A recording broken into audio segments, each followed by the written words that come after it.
அப்படியே உள்ளவரும் அந்நீசனுக்கருள எப்படிதான் என்று எண்ணினாரீஸ்வரரும் எண்ணியே ஈசர் ஏந்திளையாள் சக்தியுடன் புண்ணியநாதன் புகழலுற்றாரம்மானை 32 மோகித்திருந்த ஒண்ணுதலே சப்பூத்தனத்தழகு செவ்வேக கருங்கோயிலே விண்ணோதனீசன் விபரீதமாய் கேட்டதற்கு இன்ன விதமென்று இயம்பு நீ வெண்மையிலே அப்போது சக்தி ஆதியடி வணங்கி நற்போதும் மறவாம் நல்ல கண்ணி எதுரைப்பாய் சாஸ்திரமும் வித்தைகளும் தந்திரமாய் கேட்டதினால் சுத்திர சித்தனொன்று சுருக்காய் உண்டாக்கும் என்றாய் உடனே தானீசர் உள்ளாக்களி கூர்ந்து திடமாய்த்தானீசர் சிந்தைதனில் உத்தரித்து அகஸ்தீசனென்று ஆதிமனதுள்ளிருந்து செகத்தோர்கள் காண சித்தாதீதானாகி சாஸ்திரமுத்தை சமூல கருவுடனே சுத்திர சித்தாதி தோன்றினான் காணம்மானை எல்லோரும் கண்டு இவராகும் என்று சொல்லி அல்லோரும் மெச்சி அகமகிழ்ந்து கொண்டாடி நல்லதென்று ஈசர் நன்முனியை தான் நோக்கி வல்ல கவியோடு வந்துதித்த சாஸ்திரியே என்னென்ன சாஸ்திரங்கள் ஏதேது காயானாலும் இன்னா நிற்கும் ஈசனுக்கு இந்து கோடுவோம் என்றார்.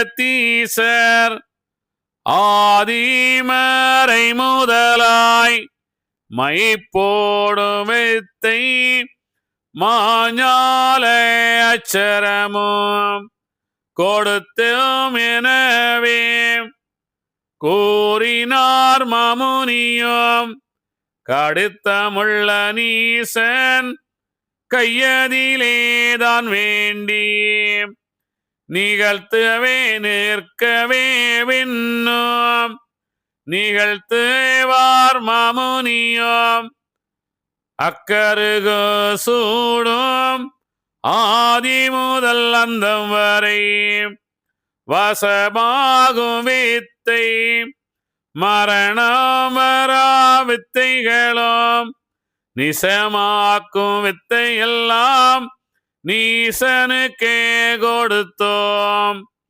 கொல்லவே மெத்த கோபத்தால் நீசனையும் வெல்ல வகை இல்லை எல்லோ விடையேறும் ஈஸ்வரரே.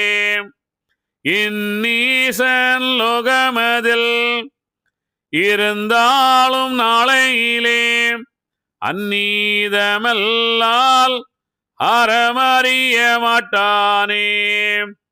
அல்லாமல் விண்ணும் அச்சுதனார் சக்கரமும் செய்வதெல்லாம் பாவம் சிந்தனையே அல்லாது மெய்வரம்பு சற்றும் மிக அறிய மாட்டானே. அல்லாமற் பின்னும் அச்சுதனார் சக்கரமும் பொல்லாதான் கொண்டு போகிறான் மால்கினமும் இவ்வரிசை இரண்டும் இவனிடத்திலே இருந்தால் எவ்வொருவர் ஆள்வதைக்க இயலாது நீசனையும் என்றந்த அகத்தீசர் அப்படியே தான் கூற. அதாவது இங்கே ரொம்ப முக்கியமான விஷயம். நீசன் வரம் கேட்கின்றான். என்ன வரம் கேட்கின்றான்? எல்லா வரமும் கேட்கின்றான். எல்லாவற்றையும். நான் விளையாட்டில் நான் தான் மேன்மையாக இருக்கணும், படிப்பாக இருந்தால் நான் தான் மேன்மையாக இருக்க வேண்டும், என்ன ஒரு நிகழ்வா ஒரு கோயிலில் ஒரு இதுன்னா நான் தான் மேன்மையாக இருக்க வேண்டும், எதுவாக இருந்தாலும் நான் தான் அப்படின்னு சொல்லிட்டு இன்னும் ஒரு முக்கியமான விஷயம் அவன் வாங்குகின்றான். என்ன அப்படின்னா, மகாவிஷ்ணுவுடைய அந்த சக்கரமும் சங்கும் அவருடைய அந்த ஐஸ்வர்யத்தையும் வாங்குகின்றான். அதை அதாவதுன்னா இவன் செய்கின்ற, இப்போ நீங்கள் பார்த்தீங்கன்னா நான் அடுத்தவங்கிட்ட அடித்து பிடுங்கி திருடுறேன், திருடிட்டு என்ன பண்ண, நான் தர்மம் செய்கின்றேன், இவ்வளோ பேருக்கு நான் தர்மம் செய்கின்றேன். அது என்னாகின்றது, அவ்வளவு தர்மத்திலும் நான் மகாவிஷ்ணுவாக மாறிவிட்டேன், நான் தர்மவானாக ஆகிவிட்டேன். இப்படிதான் எல்லாரும் சொல்றாங்க இல்லையா? உண்மையா இல்லையா? நீங்க யாருக்கும் எந்த தர்மமும் செய்ய வேண்டாம். தர்மம் என்பதுவே உங்களுக்குள் நீங்கள் பக்குவமாக்குவதான் தர்மம், வேற எதுவுமே தர்மம் இல்லை. அப்ப அந்த அந்த மகாவிஷ்ணுவின் கையில் வலது கையில் சுத்தி கொண்டிருக்கின்ற அந்த சக்கரம், இடது கையிலே சங்கு இருக்கும். அவருக்கு என்ன சக்கரம் என்றால் என்ன, சங்கு என்றால் என்ன, மகாவிஷ்ணுடைய சக்கரம் அப்படின்னா என்ன? நீங்க சரியா பார்த்தீங்க, சங்கு சக்கரத்தை வச்சு சிசுபாலனை கொல்லுவாரு இல்லையா? அங்கே கண்ணன் கொல்வது போல காமிப்பாங்க எல்லாம். அந்த சக்கரம் என்றால் என்ன? சக்கரம் என்பது என்னன்னா, அது தர்மம் தான் சக்கரம். தர்மம் என்ன? ஒரு மனிதனுக்கு என்ன தர்மம்? ஒரு மனிதன் எப்படி வாழ வேண்டும்? தன்னுடைய ஐம்புலன்களை சரியான வழியில் சரியான பாதையில் கொண்டு செல்ல வேண்டும். இதான் தர்மம், வேற எதுவும் இல்லை. ஐம்புலன்களை எப்படி கொண்டு செல்ல வேண்டும்? வேதத்தின் வழி கொண்டு செல்ல வேண்டும். வேதம் என்றால் என்ன? உண்மை உழைப்பு இல்லையா? உண்மை உழைப்பு, அதான் வேதம். இன்னைக்கு நீங்க எத்தனை பேர் இன்னைக்கு உண்மையாக உழைப்பவர்கள் இந்த உலகத்துல 130% கூட இருக்க மாட்டாங்க. உண்மையான உழைப்பு சரியாக உழைக்கணும். ஆனா சரியாக உழைப்பதுடன் நின்று விடக்கூடாது. நம்ம உழைச்சிட்டே இருந்தா போதாது. அந்த உழைப்பை கொண்டு வர்த்தகனாக இருக்க வேண்டும். அதான் வாணி வைசியரன் இதுன்னு சொல்றாங்க. நாம் உழைக்கின்ற பொருளை கொண்டு விற்பனை செய்கின்ற வர்த்தகனாக, ஒரு வியாபாரியாக இருக்க வேண்டும். சரியாக நாம் இதை வியாபாரம் செய்கின்றோமா? சரியாக மக்களுக்கு கொண்டு சேர்க்கின்றோமா? சரியான உணவு தானா நாம் உற்பத்தி செய்வது? அதில் ஏதாவது விஷம் கலந்துள்ளதா? சரியாக இருக்கின்றதா எல்லாமே அப்படின்னு நாம் அதை சரியான விலைக்கு நாம் விற்கின்றோமா? இதெல்லாம் நாம் என்ன செய்யணும்? அந்த வர்த்தகனாக, உண்மையான சரியான வர்த்தகனாக இருக்க வேண்டும். அடுத்தது, இந்த வீட்டையும் நாட்டையும் நம்முடன் இருக்கின்றவர்களை நாம் சரியாக நம்முடைய கடமையை செய்கின்றோமா? அடுத்தது, நாம் அந்த பிரார்த்தனை செய்து பிரணாயாமங்கள் செய்து தியானம் தினமும் செய்கின்றோமா? இந்த நாளும் தினமும் எப்பொழுதும் செய்து கொண்டிருப்பவன் தான் யார்? உண்மையான தர்மவான். இவன் என்ன செய்கின்றான்? நான் உழைக்கவே கூடாது, ஆனா உழைப்பவனாக இருக்க வேண்டும், காமிக்கணும் இல்லையா? நீங்க பார்த்தீங்கன்னா அரசியல்வாதிகள்லாம் நாங்கள் உழைக்கிறோம்னாங்க. அப்படி அவங்களுக்கு என்ன உழைக்கிறாங்க? நாங்கள் உழைக்க வேண்டும், உழைக்கிறோம் அப்படின்றாங்க. நிறைய பேர் என்னை பார்த்தீங்கன்னா தெரியும், நிறைய பேரை நீங்க இப்படி பார்க்கலாம். ஆனா அந்த உழைப்பு என்ன செய்யறது? ஏமாற்றும் உழைப்பாக இருக்கின்றது இல்லையா? உண்மையா இல்லையா? அப்ப அவன் என்ன செய்யணும்? நான் இப்படி இருந்தாலும் இது விலகுது, அந்த மாயவனாகிய அந்த மகாவிஷ்ணுவுடைய தர்மமாக இருக்க வேண்டும், தர்ம சக்கரமாக இருக்க வேண்டும் என்று அவன் கேட்கின்றான். இது இதையும் ஈஸ்வரன் தந்து விட்டார் கலியனுக்கு. நீ என்ன செய்தாலும் சரி, நீ செய்வதுதான், நீ என்ன சொல்வதாலும் அதான் மந்திரம் தான், அதான் மந்திரமலையை கிடைவது, நீ என்ன நினைக்கின்றாய் அதான் உழைப்பு அப்படின்னு சொல்லுகின்ற இல்லையா? உண்மை இல்லையா? இது நம்ம கண்டிப்பாக இதெல்லாம் தெரிஞ்சுக்கணும். ரொம்ப முக்கியமான விஷயங்கள். உண்மை உழைப்பு, அந்த நாளாக நான் வாழ வேண்டும், அதான் வாழ்க்கை, அதான் உண்மை. அந்த நாளாக வாழும்போது எப்படி வாழ வேண்டும்? அதை தர்மமாக நாம் வாழ வேண்டும். அதுக்கப்புறம் என்ன செய்ய வேண்டும்? மந்திரமலையை கடைந்து கொண்டே இருக்க வேண்டும். எதுக்கு மந்திரமலையை கடையணும் சொல்லுங்க? மந்திரமலையை நாம் கடைந்து கொண்டே சரியாக கடைய வேண்டும். எண்ணங்கள் வெளியே செல்லாமல் மந்திரமலையை கடைய வேண்டும். ஒரு மந்திரத்தை நமக்குள்ளாலே நிறுத்திவிட வேண்டும். நமக்கு மற்ற எண்ணங்கள் எல்லாம் வரும்போது அந்த மந்திரத்தை கொண்டு அந்த எண்ணத்தை அழித்து கொண்டே இருக்க வேண்டும். இந்த மந்திரம் நாம் எதற்காக சொல்லுகின்றோம் என்றால், எந்த மந்திரமாக இருந்தாலும் எல்லா மந்திரமும் ஒண்ணுதான். நாம் நடக்கும்போது உயிரினங்கள், அந்த எறும்பு போன்ற ஒரு உயிரினங்கள் அதில் சாகின்றது. அதனுடைய பாவத்தை தீர்ப்பதற்காக நாம் மந்திரங்கள் சொல்லிக்கொண்டே இருக்கின்றோம். கர்மா கழிகின்றது. இதெல்லாம் இல்லாமல் நான் மந்திரமே சொல்லாமல் எனக்கு அந்த மந்திரத்துடைய அந்த அந்த ஞானம் எனக்கு வந்துவிட வேண்டும் அப்படின்னு அவன் என்ன செய்கின்றான்? அந்த மாயவனுடைய சக்கரத்தை வாங்குகின்றான். அந்த அவருடைய சிறப்பை வாங்குகின்றான். இங்கே என்ன செய்ய வேண்டும்? அவர் இந்த நான் மட்டுமல்ல இறைவன், எல்லா உயிர்களும் இறைவன் என்று தனக்குள்ளாலே படைக்க வேண்டும். ஆறறிவாக நான் இந்த சிலையை எதற்கு செய்து வைத்திருக்கின்றேன்? இந்த சிலையை யார் செய்தது? கடவுள் அங்கே இருக்கின்றாரா இங்கே இருக்கின்றாரா என்ற அந்த ஆறறிவாக வாழ்ந்து, அப்படி வாழ்ந்து அவன் ஆறறிவாக வாழ மாட்டான். ஆனா என்ன செய்வான்? இங்கேதான் கடவுள் இருக்கிறார் அப்படின்னு சொல்லுவான். அப்ப என்ன செய்யணும்? அங்கேயும் அவன் அதுதான் தர்மம் என்று என்ன செய்கின்றான்? அந்த மகாவிஷ்ணுடைய சக்கரத்தை வச்சிருக்கின்றான்.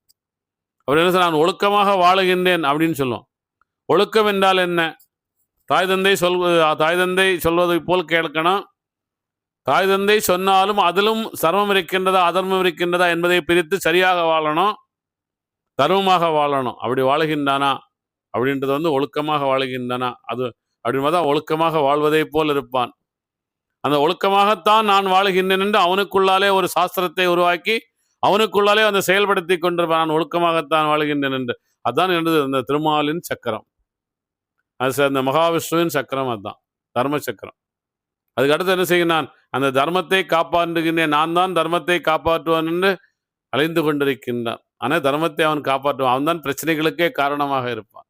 அவன் நான் தர்மத்தை காப்பாற்றுவேன் என்று சொல்லி கொண்டிருப்பான் இல்லையா? அதான் மகாவிஷ்ணுடைய சக்கரம். இதெல்லாம் அந்த சக்கரத்தையும் அவன் வாங்கி செல்லுகின்றானே. இவன் எது செய்தாலும் நீசமாக இருக்குமே என்று அந்த அந்த அகஸ்தீசர் சொல்லுகின்றார். உடனே பகவான் அங்கிருந்து என்ன செய்கின்றார்? இனி இது என்ன அடுத்தது என்ன நடக்குன்னு பார்ப்போம். ரொம்ப முக்கியமானது இதெல்லாம். என்ன வரமெல்லாம் கேட்கின்றான். இந்த வரத்தில் அகஸ்தீசன் அப்படின்னா யார்? அகஸ்தீசன் வருகின்றார். அகஸ்தீசர் நீங்க பார்த்தீங்கன்னா அங்கே இமயமலையில சிவபெருமானுக்கும் பார்வதிக்கும் கல்யாணம் நடக்கும். சக்திக்கும் சிவபெருமானுக்கும் கல்யாணம் நடக்கும்போது இங்கே தெற்க அது வடக்க இமயமலையிட்ட கல்யாணம் நடக்கும் இமயமலையில். உடனே இங்கே தெற்கே மேலே எழுந்திரிச்ச உடனே அகஸ்தீசன் ஒரு ஆள் அங்கேருந்து அனுப்புறதா கதை சொல்லுவாங்க. இதெல்லாம் தெற்கே அது வடக்கே அது, அங்கே பூமி இந்த பக்கம் அந்த பக்கம் சாயுமா, இதெல்லாம் ரொம்ப ரொம்ப நிறைய விஷயங்கள் நம்மளுடைய தப்பான கதைகளை கொண்டு நமக்கு எல்லா ஹிந்து தர்மத்தையும் அப்படியே அநியாயப்படுத்திட்டாங்க. அகஸ்தீசன் என்றால் நமக்குள்ளாலே ஒரு அகஸ்தீசன் இருக்கின்றான். ஈசன் அகத்துக்குள்ளால இருக்கின்றான் நமக்குள்ளால. அதான் சிவபெருமான். அகஸ்தீசன் அல்லாலும் சிவபெருமான் தான். அகஸ்தீசன் வரப்போனா அந்த சிவபெருமான் தான் மீண்டும் பிறக்கின்றார் அவனுக்குள்ளால, அந்த கலியனுக்குள்ளால மீண்டும் பிறக்கின்றார். இதுதான் உண்மை. அந்த அகஸ்தீசன் தான் என்ன செய்கின்றான்? அந்த வரத்தை தருகின்றான். அவர் தான் வரத்தை தந்துவிட்டு என்ன செய்யணும்? அங்கே என்ன செய்து கொண்டிருக்கின்றான் என்று கணக்கெழுதுகின்றார்.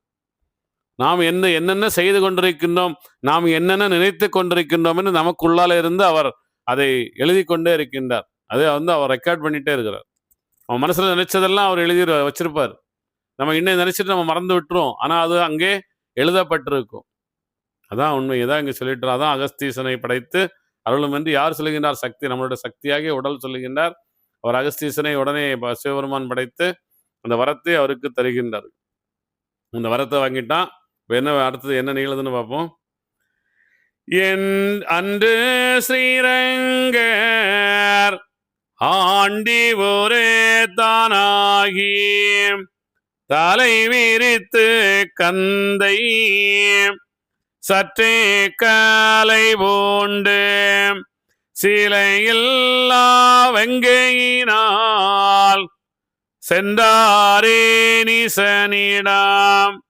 நீசனிடத்தில் நெடுமால்தான் முன்னேகி வாசமுடன் வார்த்தை வாழுத்தினாரம்மானே ஈசனிடத்தில் இறஞ்சி வரம் பெற்றதிலே தேச இறப்பனுக்கு சிறுகை என்றுரைத்தார். தராதே போனால் சாபமிடுவேன் உனக்கு பாராய் நீ என்று பகட்டினாரம் பெருமாய். அப்போது நீசன் ஆண்டீதனை பார்த்து எப்போது போடா இறப்பனோடே ஏது சண்டை மாயன் வரவேணும் வாலு பார்த்து விட்டிடுவேன் பேயனுடன் எனக்கு பேச்சன்ன நீ போடாம் என்ற நீசன் யோவளமை கூறிடவே அன்று பரதேசி அவனோடங்கெதுரைப்பார் பிச்சைக்காரன் தனக்கு பேலமில்லை என்றோ நீ அச்சமது இல்லாமல் அடமாயீது உரைத்தாய். பண்டாரம் தன்பலமோ பாலினீசா உன் பலமோ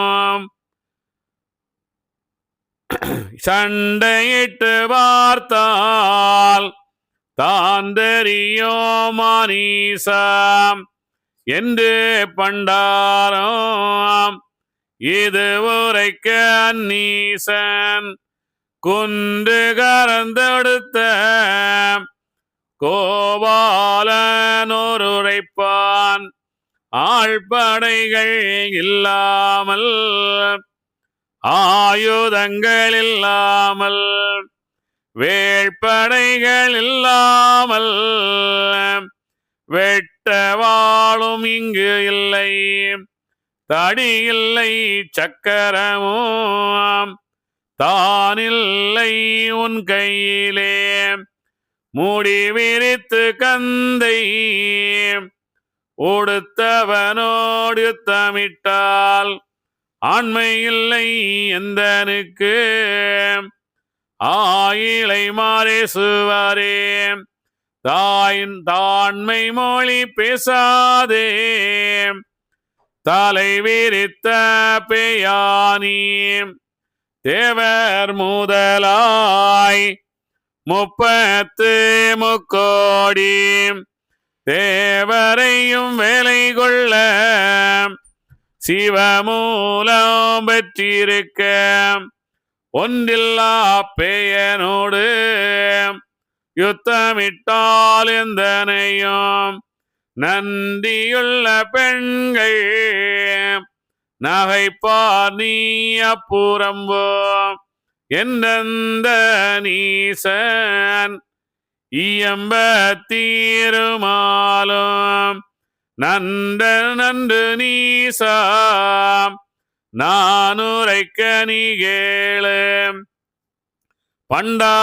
பண்டாரத்தோடே படையெடுத்தால் ஆண்மை இல்லை என்றேதான் இப்போது இனம்பினையே மானீசா பண்டாரமென்றும்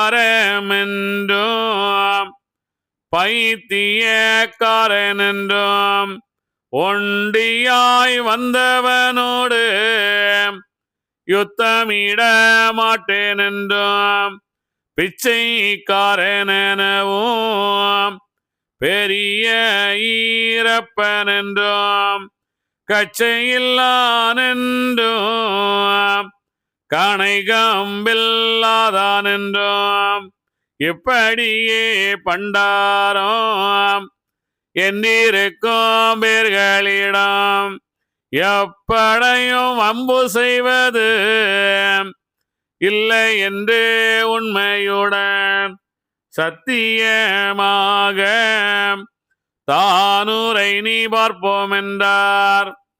புத்தியில்லா நீசன் புகழுவான் பின்னாலே பண்டாரமென்றோம் பாரதேசியானவரே தண்டரளகந்தை தலை விரித்த ஆண்டிகளை அட்டியது செய்யேன் அவரோடு சண்டையிடேன் முப்படியே வாம்பு ஒரு நாளும் செய்வதில்லை என்றான் காணீசன் எம்பெருமாள் தான் உரைப்பார் நன்றாக இப்படியே அட்டி செய்ய மாட்டேன் என்று ஆணையிட்டு தாவென்று அருளினார் எம்பெருமாள் வீண்பட நீசன் விளம்புவான் அப்போது ஆறார்கள் வேரில் ஆணையிட வேணுமென்று பேராக சொல்லு பிச்சை எடுப்போனே என்றான் அப்போது பண்டாரம் அகமகிழ்ந்து கொண்டாடி எப்போது நீதான் ஈசன் தானை வணங்கி வேண்டியே போற வெகு வரங்கள் வேறதிலும் பெண்ணவள் வேறதிலும் பீலமாக இப்போது ஆண்டி பரதேசி ஆகி வந்தவர்களையும் வீண்டிரடு செய்யேன் எனவே நீ ஆணையிட்டால் ஆணைக்கு இடறு செய்து ஆண்டிகளை செல்லமிட்டால் வீணே போம் உன்வரங்கள் வீட்டு பெண்ணார்கள் முதல் பெண்டோற்று நானும் பெற்று வராமும் தோற்று மண் தோற்று வாழ்வோம் மக்கள் கீழை தோற்று சேனை தாளம் தோற்று சீமை அரசு தோற்று ஆனை படை தோற்று அரசு மேடை தோற்று என்னுயிரும் தோற்று என் கிளைகளோட நானும் வன்னரகம் போவோம் என்று வாக்கு உரைத்திடு நீ அப்போது நீசன் ஆண்டி உரைத்தபடி எப்போதும் மறவேன் இதை மறந்து வம்பு செய்தால் சொன்னபடி எல்லாம் தோற்றிறந்து என் உயிரம் வன்னரையில் போவேன் என்று ஆணையிட்டான் மானீசன் நல்லது தான் என்று நாட்டமுற்று சந்நியாசி வல்லபலமுள்ள மானீசானி கேளு மந்திரங்களாலே மகா கோடி ஆயுதங்கள் தந்திரங்களாலே தான் வருத்தலாகிடுமே அப்படியே ஒத்த அச்சரங்கள் தான் இருக்க இப்படியே ஆயுதத்தை